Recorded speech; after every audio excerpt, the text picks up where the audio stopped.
Okay, had some people ask me to show how to lift or how I do the lifting on these flowers. These are lifters from Ed LaBarre. Um, they're a pretty simple tool, but they work really well. And Ed's in particular they just have let me see if I can grab this larger one here and show you. Um, they have a really nice geometry here in this little shoulder. If you can see, that has been sort of tapered out there. It's not just a flat cut. You see the taper right there. This makes it so this helps eliminate some of those heel marks that you get from lifting. That's what people have been asking me about, how I get it without, how I lift without making that heel mark. So I've got a set from Ed. I'm on camera here, and this is very difficult. This is my first time trying to do this, and it's not really working great. So excuse me. The way these work is you put in these places that you want to lift. You match fairly well. I don't want to exactly match the curve. I want there to be a little wiggle, so I can wiggle this back and forth to cut. I do have these strapped up. So, all right, here we go. So I get it in here, and I'm just cutting.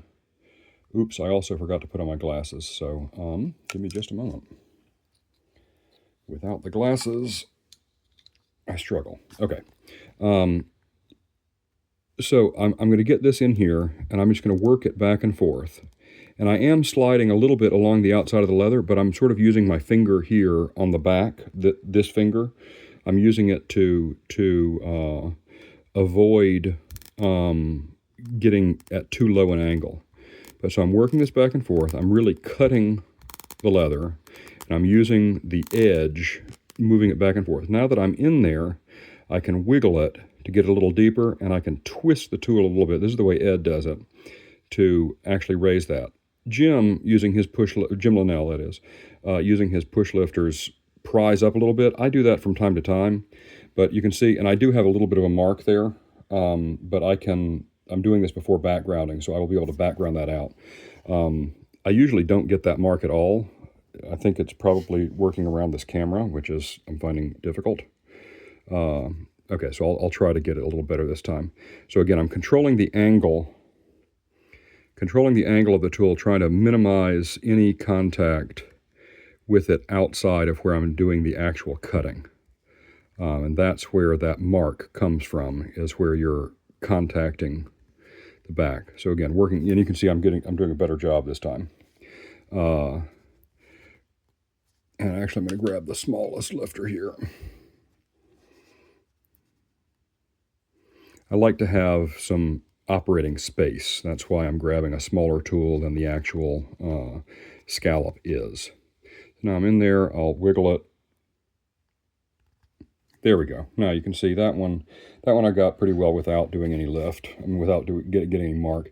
Let's get one of these more difficult ones here over the center. So let's see. Again, it's about controlling that attack angle and watching the back corner of that tool. So I'm trying to get this without mashing down any of the seeds. And this is easier. The thicker the leather you have, the more physical space you have to work with on this. But I don't like working with super thick leather. I don't actually like working with skirting because you have to mash down so much before you can get any burnish. So you see that? There, I've got that, and I didn't mash down that seed. I think you can see it there. Sorry, it's almost off screen. Anyway, that's the way I do it. It's all about controlling the angle of the tool as it enters the leather and working back and forth, letting that edge do its job. There we go. So you see we've got that ripple, that good ripple effect happening there. Let me go to one of these bigger ones. I'll grab a larger tool. So we'll go after this scallop here. I'm actually not going to grab, I grabbed the second of the largest lifter, but I'm going to grab the second of the smallest because, again, I do like to have that space to work around.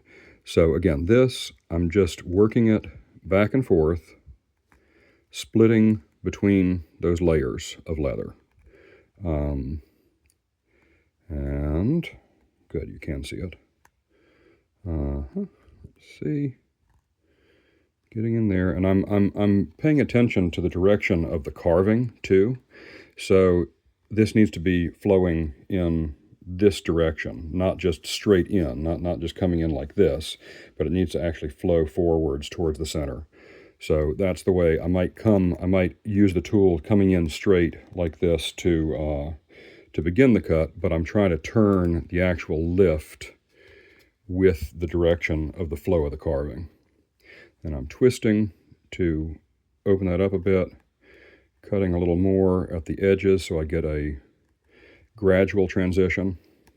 And then we got a big old lift right there without any real mark. And again, I'm doing this before backgrounding so I can come in.